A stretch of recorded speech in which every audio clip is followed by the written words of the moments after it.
the king of vibes, the father of finesse, the keeper of the culture, and your favorite voice on air. It's the pod father himself, it's OC, and I'm here with my dog, the street consultant, for the second episode of the By Any Means podcast, brought to you straight from the Upper Room event space. Shout out to my dog for getting us together. That's all I'm gonna say. Hit him up for all your event needs, all of that. Okay, so I'm gonna let my guy introduce the guest that we have today, and then we're gonna get into some good conversation. Without further ado, we have Mr. Khalil Majied here, real estate veteran, 16 years in the game, born, raised right here in the Tampa area, 4 million already developed, rehabbed and sold. He has 9 million currently in the process, in the pipeline getting developed, and also leads a minority investment group of about 20 investors, 10 men, 10 women. So we just want to hear what this brother has to say and looking for a great show. So without further ado, I'll let him introduce himself. I'm Khalil Majied, owner, founder of Property Scholars Realty and Development and Property Scholars Investment Group. And I just wanted to thank y'all for having me on the show. Absolutely. Ken, we met through Instagram. I mainly built my business through Instagram. We connected about a year ago, I believe, and kept in contact, so I appreciate you having me on. Yes, sir.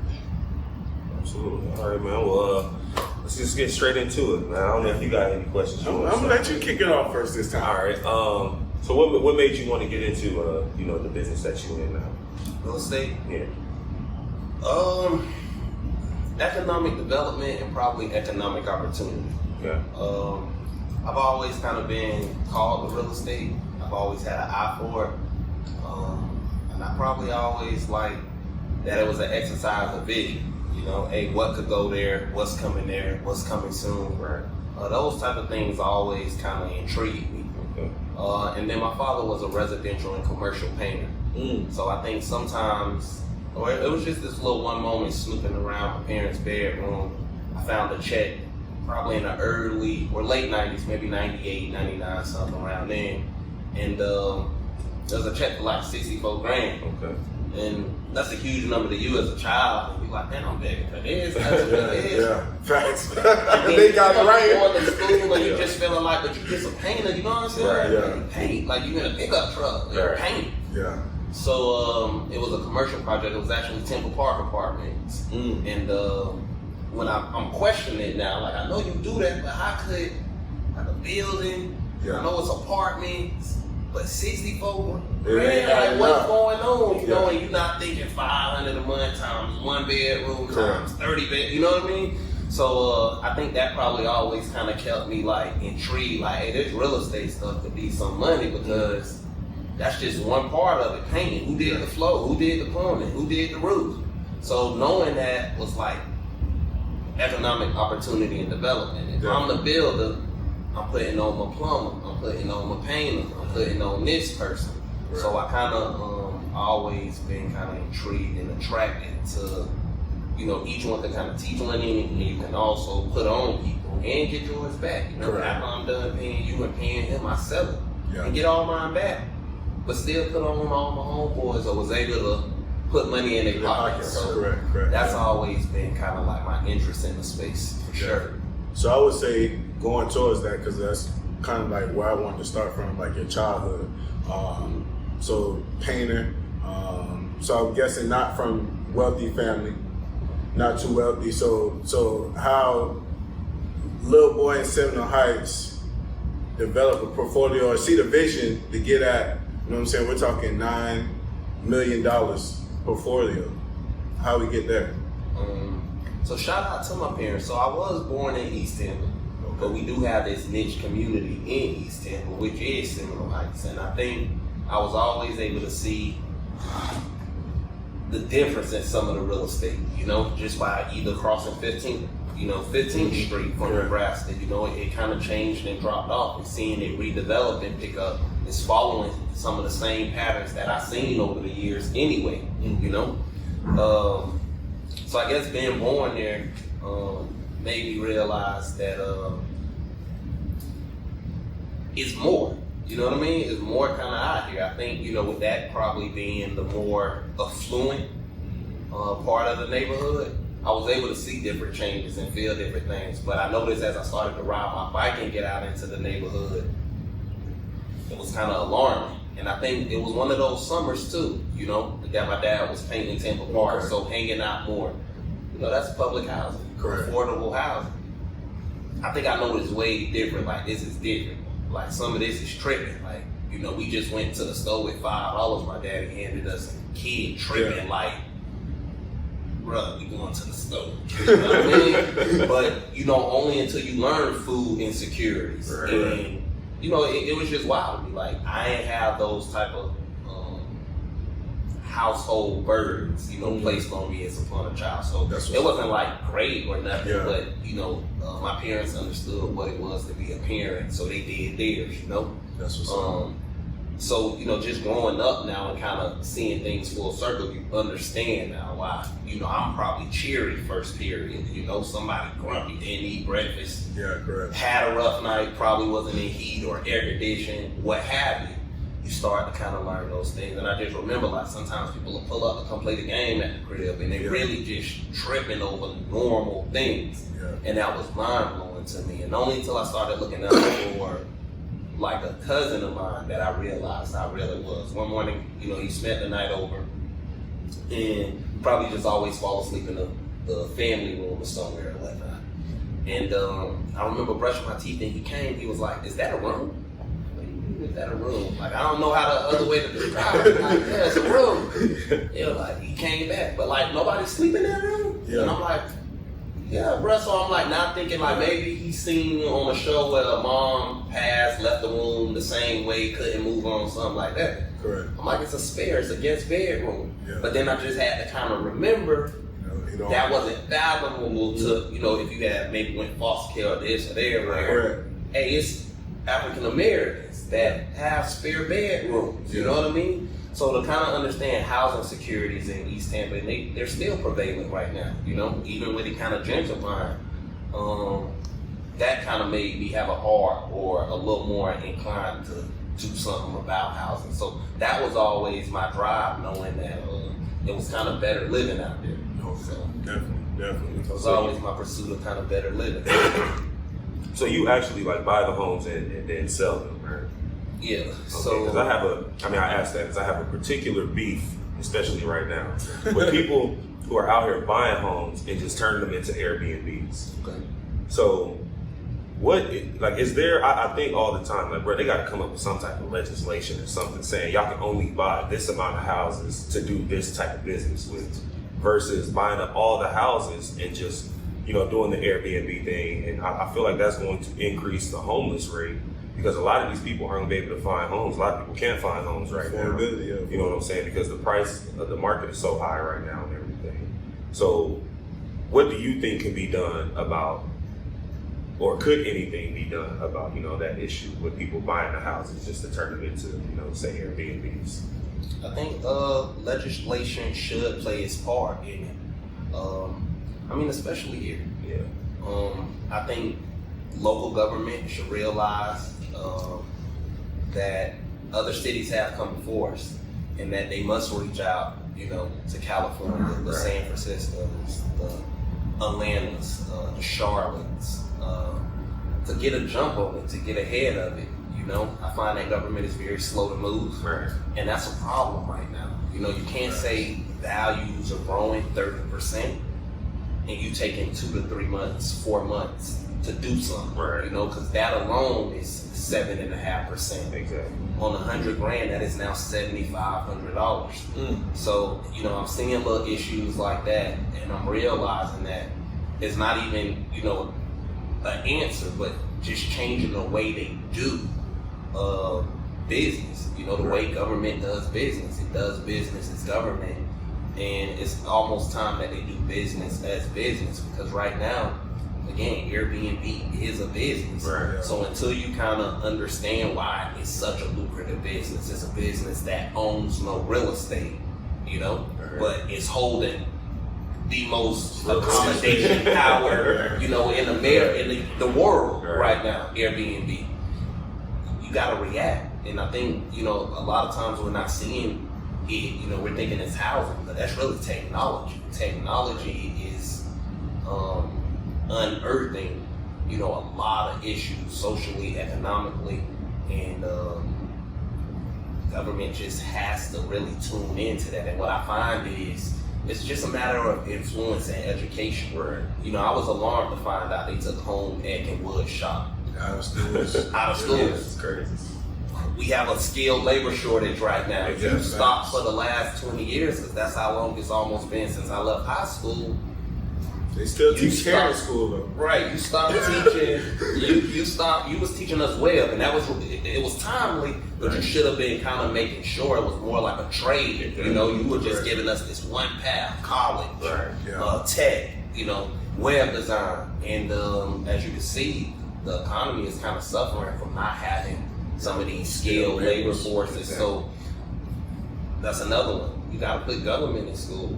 The way we kind of learned it, I didn't know city government existed. Right. When I got a job at the city, I loved it. Like, I never knew it was people sitting around making sure all this runs, somebody picking up the trash, the parks you play in, the roads you drive on. The education in the schools. The education. Yeah. Those happen at the city. So, and we don't teach those jobs. Like, we don't know it. So those elections too. Those local elections. Local elections, you got it. And I don't know why that's missing. I don't know if it was a cult or the powers to be kind of keeping it, and some of that's changing. Right. But I find that government is very, I don't want to say it, a lot of them my friends say, look at that. It's a gap. Right. It's a generational gap. So we have people that are kind of dictating the way we're going to have to live. Mm-hmm. And they don't understand it. They see Airbnb as this thing. I think my mom's struggling. The B&B thing, they ain't even, they know it exists, but don't quite get it. Right. So some of that allows them to just either say, or it to go on or unearth. And I find that's what's happening with government. So it's just a culture shift that's needed in it, So I'll ask this a little bit. So what was, I guess, maybe your first play in real estate, or also, and for someone new in real estate just coming up, because everybody is maybe 100 different ways out there in real estate now. They got all these different plays that you can do, all these, I hear about NACA now, I hear about, you always have your FHA loans. So like, what did you start off with, and what do you think now is the best route to start if somebody's trying to start now? So my first purchase was in 2010. And I think I tell everybody that if you're not living in a house of yours, start there. That's the best way to start in real estate. And I'm almost inclined to believe it's the best way to start out in entrepreneurship. Because then we learn how we can leverage equity and leverage, the value of our home to start a business, Correct. So that was my first play, was just buying my first home. I bought my first home in 2010, and I used the FHA loan. I believe it was about $4,700 all in. Real estate prices then, new construction, 1,400 square feet was $130,000. Wish they were still at prices. No, I sold that home the top of 2020, so I held it about 10 years. Wow. I exited at 200. Right now it's floating around 280. So about another 2-year hold, and I'm up another 80 grand. That's why.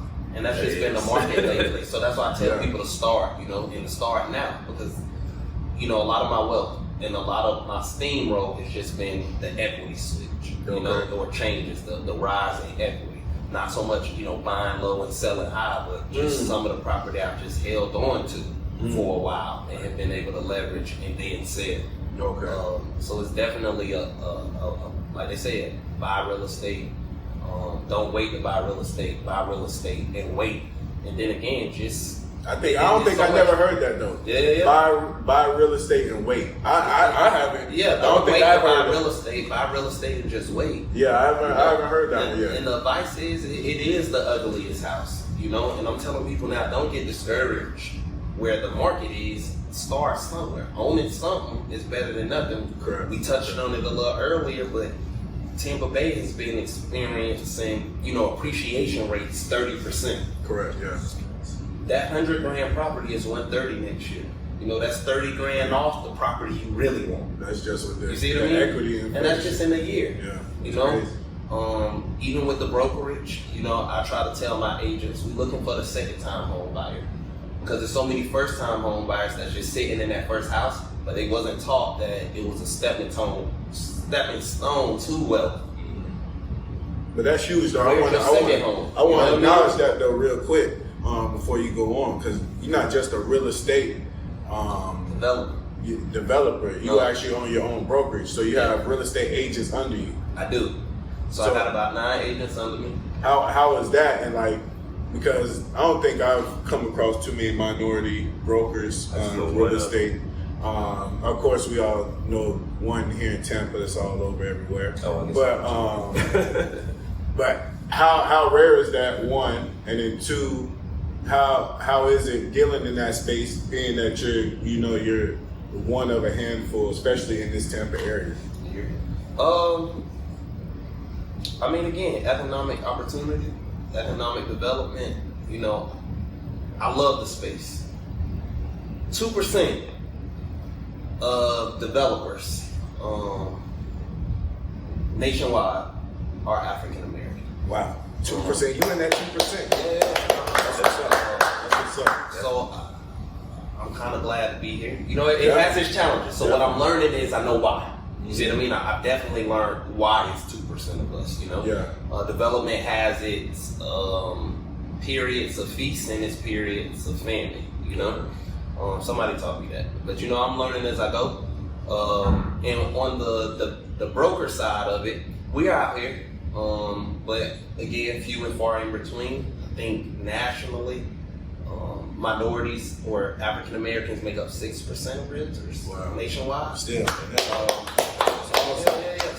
we out here, and you ask how is it? It has its challenges. So, you know, I had a call with my agents and I was apologizing to them. I'm more into starting a venturing, you know, creating things. Okay. And you know, I jumped off with Property Scholars Realty and Development. I never wanted to wait on my supply. So right now we're saying, supply limited. Supply is hard to come by. I'm producing my own supply by building it. Yeah. So I never wanted to get agents say, hey, come sell for me or come work for me. Yeah. And I can't produce for them or feed them. Correct. So that's why I got into development. So it's been hard kind of balancing the investment group and balancing the development and balancing realty, which is the sales. So lately I've been putting back on my realty hat. Now that we're developing and producing units, I need to make sure I got the sales team to move. So it's been interesting working with newbies. You know, I haven't really brought in those skilled, seasoned agents yet, but working with those who, again, want an opportunity in the space. So teaching them, and we getting started. So this summer I'm looking to really officially take us to market. Again, I like venturing, so working on a business model, and I think it's not a lot out there. One of my favorite developments locally is Midtown. Midtown will be $1 billion development. You know, it was in our hometown. He spent $500. He has another office tower coming in another apartment, and that will tip the scales of about $1 billion development. Wow. One of my favorite projects. It just shows the due diligence, and I think sometimes us as minorities, we're more inclined for get-rich schemes or overnight success. Even if you bring it up, Daryl Straw, I believe, he been piecing together Ebor for 30 to 40 years. I think it may be 25. But Midtown for sure is a notable 20-year land assembly. Waiting for this person to want to sell, waiting for that person to sell. And that's, again, the exercise of So too, do you vision. feel like, You know, to see something and know 20 years now, I'm going to build this and do so in one phase. So I guess just listening to you, it seems like more of when you invest or buy a property, you kind of keep them all in the same area. For the most part. Is that like strategically, you know what I'm saying, in your, you know what I'm saying, business plan, or is that just something like it just kind of happened? I say it strategically. So I tell people I'm a Central Floridian. I leave Osceola County to come into Hillsborough County, go to lunch and what's that, Pasco or Pinellas County, St. Pete. So that's a Central Floridian. You know, you ask people from Miami or Palm Beach, where you from, South Florida? Yeah. Because it's a blur, you know, and I'm believing in Central Florida and really investing heavily in Central Florida with properties in Tampa, Orlando, and Lakeland. Because I believe in us becoming a super region. We got a couple of projects that will unify the region, and we're one of the most hospitable regions in the world. Yeah. Disney attracts 84 million. Yeah. Orlando attracts about You ain't 74 wrong million saying visitors a Disney, year. though. It's Disney, but it's a magnet. Yeah. Universal's doing its thing. They're going to add their fifth park or gate in the next 2 years, 2025. I mean, it's just a good time to be in Central Florida. And I'm happy to be kind of developing its future. I find generational wealth in even the aspect of point to something, say my dad or my uncle or my cousin did that, you know, that's generational wealth in itself, you know, because that's a mentality. That's, again, an exercise, a vision, or maybe having the media or society telling you you can't do something, but having, you know, something vertical, something as visual as a development or a building, or something that can, again, renovating homes that are now 100 years old, could be here for another 100 years. I find mortality in that and generational wealth in development. That's what's up. I did want to ask, so what do you think people's, I guess you say, biggest hesitation is when it comes to buying properties? Biggest hesitation? A lack of education or misinformation. And that's why I named it Property Scholars. I came in 09, so right after the kind of the meltdown from 06 to 08, and I was just alarmed at the industry, what was going on, what was allowed. Again, misinformation, you know. Real estate is complex, you know. It is a large transaction, but it's so much to it. It could be an investment. It's personal wealth. You know what I mean? It's personal finance, and that's why I encourage people, buy that first property, because so much financial discipline comes with that said property. That if you keep that financial discipline with you and exhibit it in other areas of your life, you will achieve a lot. You know, they call it an American dream, and I think that's to kind of make it seem it's more elusive than it actually is. It's, you know, the reason why our oppressors didn't want us reading and writing. It's information and it's readily available, and I'm surprised at how much I continue to learn in it daily. You know, constantly learning something new in real estate, and I think that's why it's something that excites me, because not one house, not one parcel is going to be the same. You know, That's true. And what do you think, I guess you say the key to making buying a home sound more appealing than renting a home, especially with the economy being the way it is now? Man, I'm gonna try to keep it simple because I think the trade-offs and the benefits, right. You know, I'm more now so a believer in wellness and mental health, and it's trade-offs, you know. I think, especially in Tampa right now, and just me starting to move around to different cities and counties, I'm seeing changes in property insurance. Right. What I'm paying to insure a property in Tampa is not what I'm paying to insure a property in Lakeland or Orlando. Right. So again, while you may call purchasing a home an investment, monthly you paying insurance. Right. That's not no investment. You don't get that back. Right. You don't get property insurance back. I'm selling homes now in what I would think the most challenging community or neighborhood left in Tampa, Sulphur Springs. The tax roll on some of these new builds that I'm building are already at $45,000 to $5,000 yearly. That's about $450 a month that you will not get back, and that's to live in this great city called Tampa. You're just in Sulphur Springs, and again, the values there. That's where you'll see the biggest gain. That's where you're gonna see the biggest turnaround because of the amount of available real estate that needs improvement or rehabbing or redevelopment. Right. So staying on Silver Springs, do you think like Silver Springs can be something, you know what I'm saying, great. I mean, because you have all those attractions there. It was at one point something great. You have the racetrack right there, but that's kind of, you know what I'm saying, ran down as well a little bit. Something I learned. I don't know if history repeats itself. I'm not sure if all things come full circle. But Sulphur Springs was the first original suburb of Tampa, Florida. It sat higher, which it still does. If you notice, Sulphur Springs sits higher.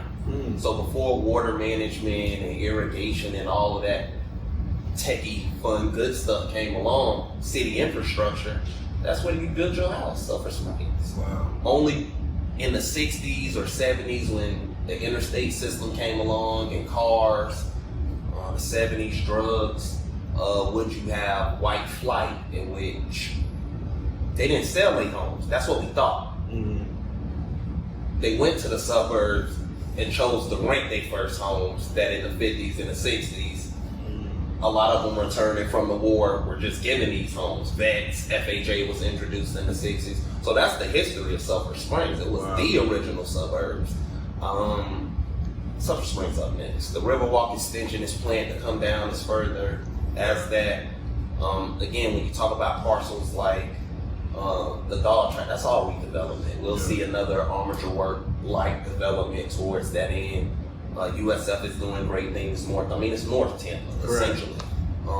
Sulphur Springs is up next. I like it. And I'm telling people that. But it takes you to come in with a hookah lounge. It takes you to come in with a little nightclub. It takes us to come in and change. That's a good point, because you can't build up that neighborhood unless you got businesses in there to help that neighborhood flourish. And I think that's when we decide, hey, no, I like it over here because I'm hanging out over here, or I'm constantly finding myself after work coming over here.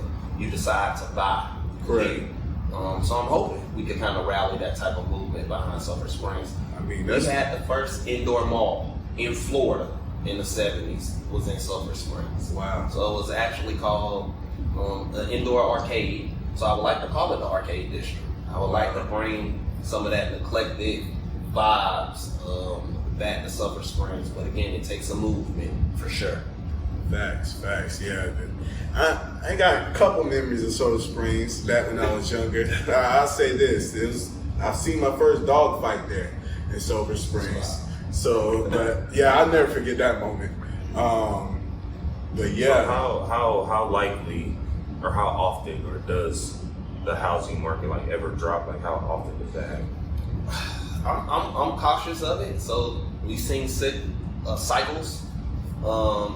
You know, they said 15 to 20 years. If we think 2028 could be 6 years off from one or right in one. We definitely seeing the market heat up. So I'm not sure. You know, I don't know quite how to answer it. You know, it's not a economy show, or so we could get into a lot of that. But I believe we're gonna ride it out for a while. I think the real problem here is technology.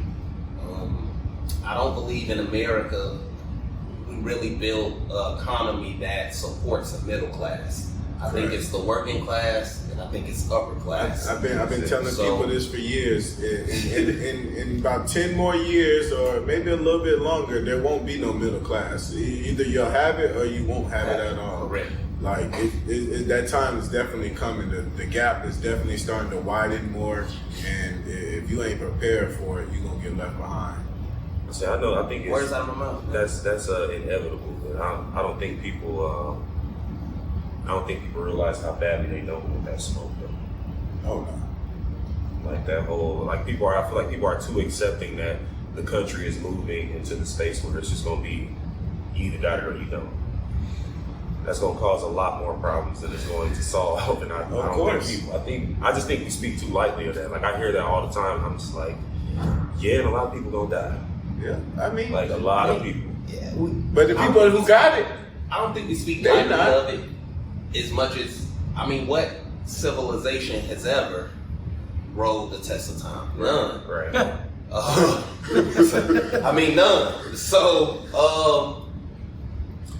I mean, I think, you know, we've been in we got a world power, we've been in the system. Right. And I think I mean, it's always kind of been around, but I've always heard it will be man versus machine. And that's what it is right now. You see what I mean? I think the government is doing its best to not let the people know that we literally lost control. I mean, look at a production like this. This would normally be 4 or 5 people, somebody on lights, somebody on the rig, somebody on this. We've replaced that labor with technology, rigs, gimbals. We're not seeing that, and that's the alarm. That's the fight. I think it's tech. It caught up with us, and we weren't really prepared for it. And I think it's gonna keep beating us up. So I think, a lot of this market manipulation or whatever may be happening is, again, to kind of create a further wedge in that middle. Because a middleman has never been useful. Correct. A middleman yes, use, but he's always been that middleman. You never call him the plug, none of that. It's the middle. So to know that you that middle class, you a bridge. And I'm not sure that, they're replacing that bridge with technology, like you said. Exactly. And that's a good segue I wanted to go into, because I know that's the space that you're getting into now, and you're really big into this technology. And so I just want to hear different things that you had going on in that space. So mainly High Point Gamer. So shout out to my main business partner, which would be Derek Watford. Shout out Derek. Derek, he put me on the esports. High Point Gamer, his media, his tech. It's this e-space, it's this virtual space, it's this VR space. So it's definitely a good space to be in. But it's a space that, once again, we go and see the numbers. We're not funded. It's not us. Yeah. So it's a space where, again, it's about representation, it's about opportunity, and once again, just being blessed. But you read it, it's been in the news for years now. We're attracting the most startups outside of Silicon Valley. Correct. It's been this mass migration out of California and out of these cities. They coming here. If you're working remotely, why not work remotely from the beach? The beach, right? They're coming here. Sunny Tampa. They're starting up things here. The capital is here. The cranes in the air are here. The sports are here. The culinary talent here. Tampa rising, man. I mean, I started to read, and you just start to pick up on different things. But it was one thing to kind of be bringing in national franchises. We're now bringing in international franchises. I'm seeing the comments. Oh, I ate that when I was in Italy. I ate that when I was in Europe. Like, I ain't never been there to eat nowhere. So to see that these type of opportunities, these type of places are choosing Tampa to be home. The other place that I could eat it is Dubai. I think we got a hotel. We got the most branded hotel residences. You talking about buildings that are 20 to 25 grand just in fees to live there. Not your mortgage, not your insurance. That's just a building fee because you're in the Ritz-Carlton residences. I think the other one is called the Edition. But I mean, just real. I mean, I thought it was tacky. World class. Like real estate is known for puffing. Oh, big, large, beautiful. Gorgeous this. So when you see this world class, you're like, oh man, you just puffing. Blowing it up. I mean, there's only so many places in the world you can go. This is becoming a world-class destination, and I think it's hard for us being born and raised here. Because the outsiders are definitely moving in, and they see it where we're struggling with it. Like, I ain't paying that. I know what. Only if you go and do a cost-benefit analysis to other cities, Riverwalks, Riverfront, Disney in your backyard. Like, we got it kind of good. Traffic, commute times, we kind of complain. Just really been spoiled. We were a city that I think, again, the powers to be turned its back against the water.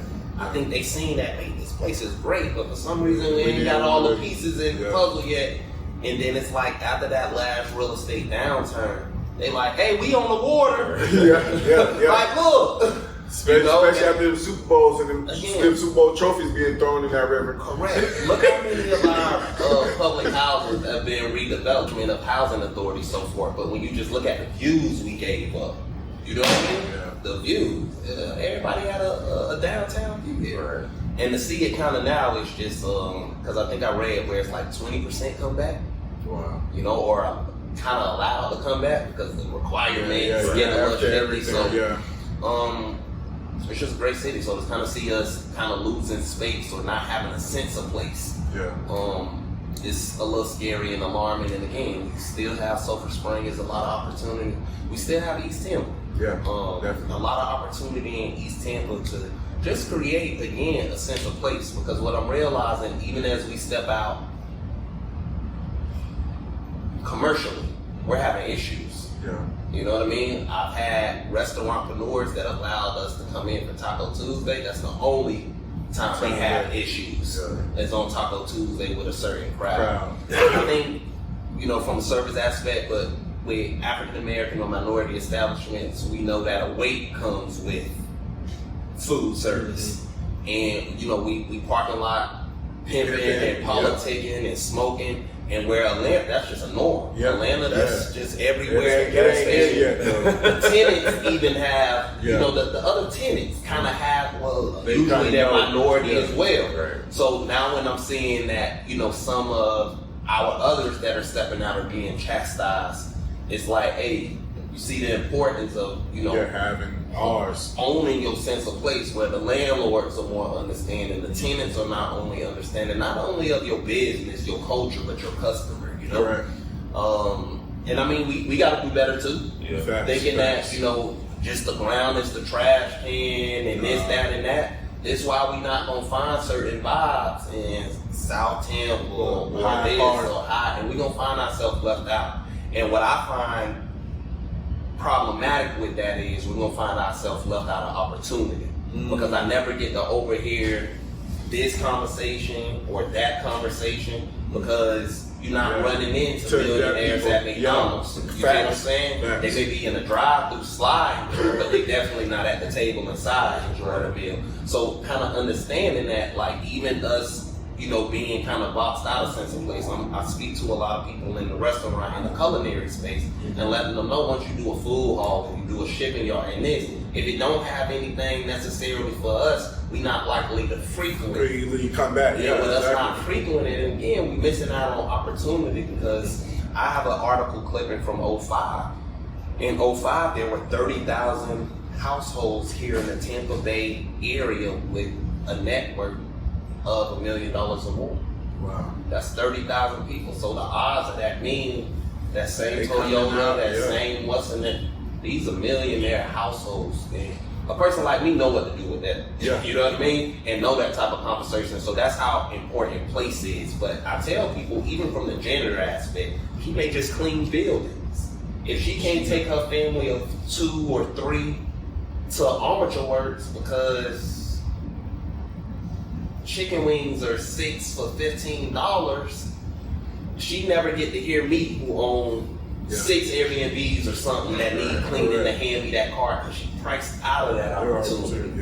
You see what I mean? Yeah. So she not gonna overhear that type of office lead because I'm not at those establishments, you know, where she's more likely to frequent or be able to take her kids out. And to me, it's problematic because these were working class communities. And when you can't even step out in Seminole Heights and eat in a community that you live in or have been in for years, but the dog find that to be problematic, right? They got that dog bar, treats, water, and everything.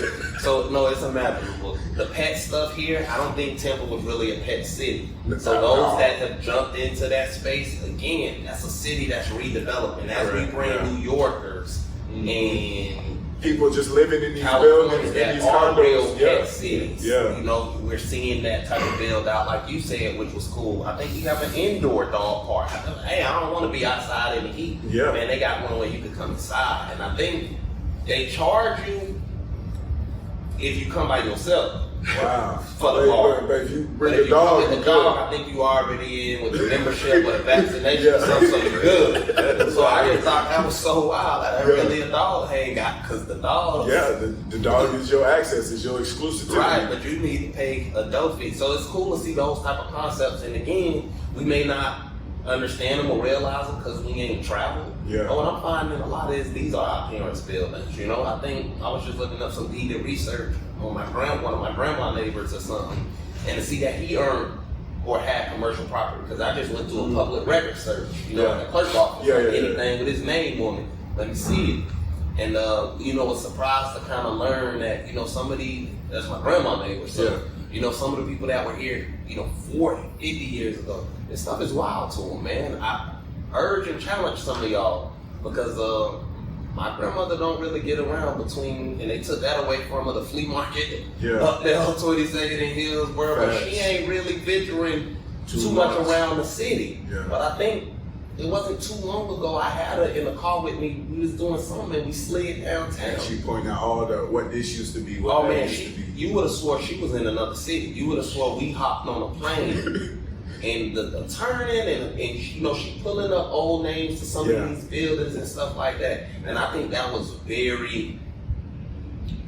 alarming to me. You know what I mean? Because we kind of seen the Channel Sign J8. We kind of been down here and seen it. But when you think about it, the average grandma in East Tampa, you kind of, they either going to church on 40th. Yeah. You know what I'm saying? You capture on the other side of Big John's ordering. You see what I'm saying? But they don't know nothing about a 17th Road. They don't know nothing about an armature. Or even 1828 right there. Right. They don't care either. Shout out to East Tampa. And shout out to Big John. Got my cousin Jersey in there, Balkman, Ronaldo Balkman. So shout out East Tampa. And that was a survey. East Tampa Business Civic Association did a survey, and that kind of alarmed me. Wow. We seen a couple of King of the Coops, Holy Hogs, PDQ. I mean, we just seen a lot kind of expand. So they did an assessment where we've had Ladies of the Sea. Wow. We've had Big John. Where's location number 2 in South Tampa? West Shore, West Tampa. So they did an assessment and they seen that they studied them. They haven't grown. They haven't hired. I mean, I know we support them. They've been stable. Joyce Sandwich stuff. Like, we know these spots. Joyce too. So it's a lot of staples, and that's what I'm kind of challenging us. Now is the time to step out back. PDQ, Bennigan's. They franchising. Startups, here though. Checkers. They running around, and because of the news and the media, and be it the Black Lives Matter movement, I find that they're willing to help. They're willing to invest. They're willing to level be on that side of it. And I think Tampa has always been that melting pot. So what I'm finding is successes, but I'm not being able to corral the troops to let them know, hey, as long as you step, learn this, take this class, you have a gift. You a cook for sure. Nobody can take that. I think that's definitely. But that don't run a business. Right. That's definitely the hard part. I say in Tampa, you know what I'm saying, being a business consultant myself is, you know what I'm saying, I think that's one of my major goals here is. And reason for this podcast too is kind of bring everybody together and to kind of not necessarily get on one accord, but at least bring us together to where we can reach out and help one another and, you know what I'm saying, recirculate that black dollar. You know what I'm saying, like we talked about earlier, because I mean that's what's really gonna help us grow as well too. We gotta, you know what I'm saying, instead of spending our money at PDQ, like you said, if you have another Big John's open, we could be spending our money there. Or you have another Joyce, you know what I'm saying, in Brandon, you know what I'm saying, that's there. So it's like, and it's time for that to do that. And I tell us and I challenge us, if you want to be in that space, I mean, that's somebody who done learn, that has a following already, that has a grown. Let's pour into that. Yeah. You see what I mean? Let's update real estate. Let's update marketing. You see, what I'm finding is a lot of restaurants are in cohorts. So that's how they get their food costs down. Because that's a function of a restaurant. Yeah. As much money as I make, I gotta spend because I gotta produce the food. Correct. So, hey, I know I may be ordering 100 ketchup packets at 10 cents, but if I could get in with this restaurant and that restaurant, we could get them at 8. And now we just bust them down because we ordering 10,000, but 2 go to you, 3 go to you, 4 go to you. So that's where we may have this competition or this crab in the bucket. I ain't know that. Right. You see what I mean? I don't want to start up nothing because we've identified and surveyed that it's existing.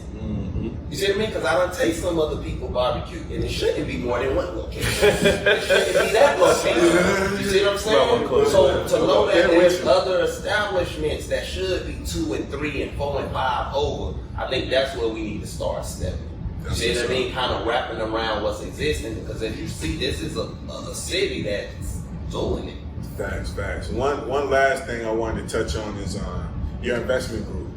You had 20 minorities in there, 10 women, 10 men. Just a little bit on how that got started. I guess maybe just a little bit more. Is that part of the $9 million that you're developing right now, or how much of that million budget is with those investors? So slowly but surely, it is property scholars, so I'm learning. So I never wanted to mess with nobody's money before I knew really what to do with the money and understand the ins and outs of development.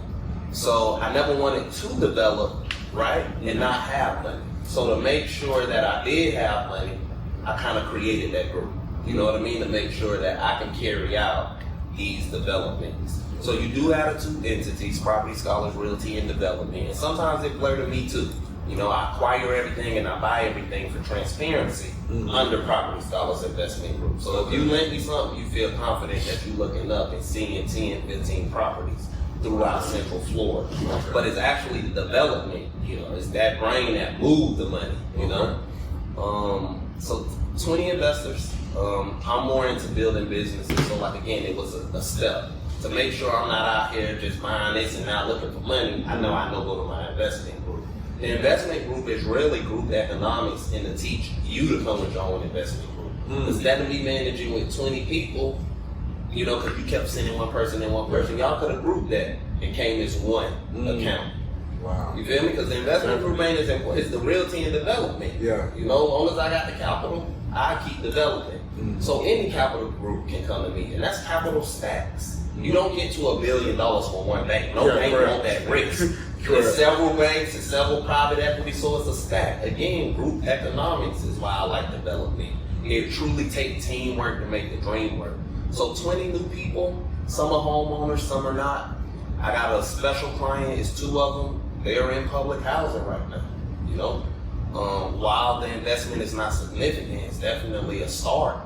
And that's somebody who's committed to better housing. You know, getting with a developer, I don't have enough right now to buy a house. This market is absurd. Yeah. But if you tell me this is an amount that I could get in and could do something with, I'm for that.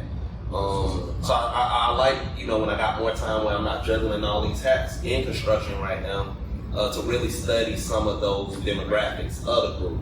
That way we can definitely, you know, get into like what we talked about, some of the financial literacy, some of the outreach, and making sure we bridging that gap. And again, it's just teaching money, you know, and letting people look at real estate. It's not an emotional decision, but truly a financial one. Because I find that Instagram, like I got a friend, and I said, well, why did you, it's not you. Like, why did you do this? Yeah. I just was thinking about the Instagram picture, like posting the picture in front of this big guy, and he said it like legitimately, like bro, you like going out downtown, like where's this commute, like what's going on here? I mean, admitted that his family member did the same, so just for that flex, that's what I bought. It's not that it's a bad buy, it ain't no bad buy right now in Central Florida. Yeah. But again, you know, he kind of bought something that didn't match his living, and that was a question that you got into and I didn't quite answer, but whether renting and buying, if I could get into an investment group and I'm making money, I'm not truly paying rent. If a real estate investment is helping me pay this rent.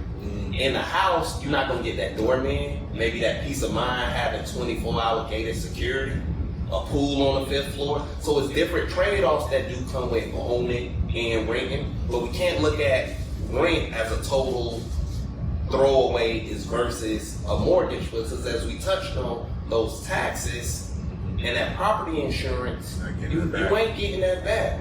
You know what I mean? You could go on a truck for $6,000, or you could replace your AC this summer for $6,000. So your quality of life and the differences do, you know, have its pros and cons. In real estate, it's cycles.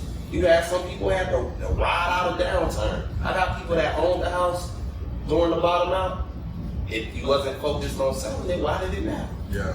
So now, these years, they back up. What did it matter? Yeah. Back up doing probably better than ever. You see what I mean? So that's why I tell people, where's the fear in now the real estate market? Well, what's your purpose in buying it? Is it short or long? Because if it's long, a market fall ain't got nothing to do with you. Period. Yeah, you just, like you said, buying and waiting. And teaching some of that in the investment group. So that's kind of like it's a stepping stone. You may have come with only 3 or 5 grand. That may not get you into a house, but you will learn these principles and understand it where you will know securely when you do make that decision what that time to get into it. Again, it's to get people confident and growing a group, each one teach one. Getting comfortable lending each other. You know what I'm saying? Sometimes we have this fear because we only read a story of somebody getting ran off on or this or that. Has it personally happened to you? Nah. Something you heard. Remember that misinformation. Correct. So that's why we going on property scholars. You ain't really running off if you understand the basic. Hey, if somebody tell you buying this, in a couple of days you should be able to look at property records and see it. If not, if he told you he bought it, he got a settlement statement. Right. Property ain't really changing no hands without a settlement statement. And if it's not, it's a little risky because it didn't go through a title company. Correct. And if it didn't go through a title company, you don't know what you bought or you don't who's title to it. with that so anyways. once you even understand these bases, property don't move. Right. It's a thing that you can't really just disappear. Yeah. You know what I'm saying? Right. So again, it's a safe security, and again, we just kind of heard these, comment and really say this and that, and only heard it. A lot of them been way more elaborate than, hey, locally I'm fixing and flipping, and you can pull up on them. So when you kind of ask market, that's the reason why I kind of focused and to become, a neighborhood expert or just expertise. Dabbling kind of everywhere that ain't gonna mean you know something. You know what I mean? So I kind of always try to focus in on making sure that this investment group are happy people. These initial 20 people know that, again, this business model works, so they can kind of turn and tell others. And that's really it, man, for us to do it. So, again, I don't have no limitations on who invests, but I looked up and I'm like, wow, there's 20 of us, which is good, because that wasn't my start. In 2017, my first one was an older white gentleman out of Cleveland. You know what I mean? And that was alarming to me. Here I'm holding $503,000 amongst 20 people, and that was 20 grand. And I thought that was, oh gosh, I can't believe somebody trusts me. I sent the picture that to an email, you know what I mean? It's 20 grand later. So that's been kind of surprising to see that. It feels like it's overnight, but I guess, like I just took you back to 2017. It's 5 years later doing the same thing. So I kind of ended with, letting us, consistency, sticking with something. Like you said, if it's buying real estate and waiting, this is the success of that 2010 initial purchase. But even further than that, in 2006, that's what I used. 2006, that's how we may have gotten to that 16. I think that is how we got to that 16-year number. I decided to be a resident assistant. When I was at college, I'm not going to pay rent. I made that decision 16 years ago. Say that a little bit louder, because I got a lot of former players that don't say play football. Me and OC, I hope they go to college. They better go to college. Right. So definitely say that again. You didn't want to pay rent, so you did what? I was a resident assistant while I was in college, and that was when I made that commitment. So by the time I jumped out of college, so what? 2010, Touch on that a little bit. What was it, like little extra things you had to do, or what? So you just in charge of a dorm room. So property management I learned early. Wow. You see what I'm saying? So it kind of just plays all into real estate. Man, you make sure the resident's good. You on night watch once or twice a month. Making sure, if you get a call at the front desk, to call maintenance. To go to check in, and is it something they can wait on? Wow. Is it something we need to call immediately? So you kind of learn property management.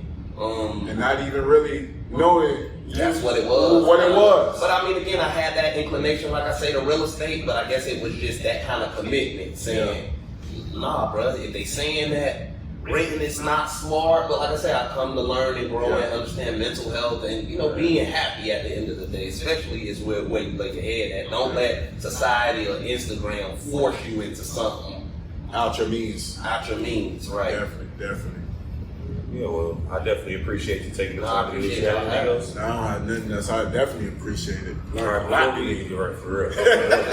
Before we get out of here, though, definitely feel free to give people, your social medias where they can find you, all your information. So personally, you can find me at Made numerical 4 Film, FILM, Made 4 Film, and then Property Scholars, SCHOLARS. Those are both of my Instagram handles. Both of them are monitored by others and myself at times, but if you reach out, you'll definitely reach me. or if not, somebody will respond if it's more business related, you know, buying, selling, rehabbing, or investing. Absolutely. And as usual, you know, you can find me on all my social medias, OC_vibes. You can hit up the By Any Means podcast, Instagram. Make sure you subscribe to our YouTube channel as well. YouTube, SoundCloud, Apple. All that. We all over, man. All the links will be, you know, posted in the comments so that you can just go ahead and, you know, easy access that thing. You know what I'm talking about? And that's it. Street Consultant, and we out. We out. And cut.